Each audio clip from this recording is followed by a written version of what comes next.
Community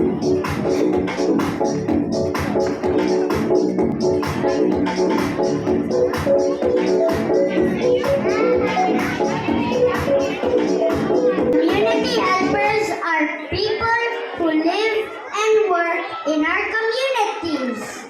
They do many different things to help us every day to provide goods and services for everyone.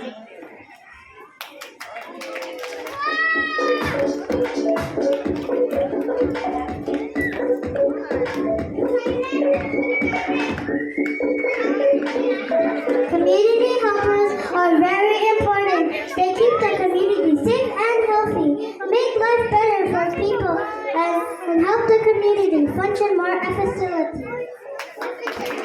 The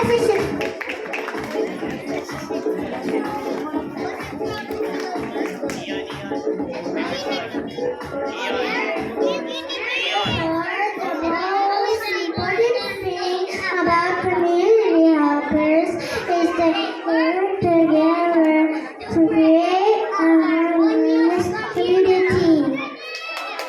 Thank you so much, Osiris and Alexia. Let's see if you know the community helper.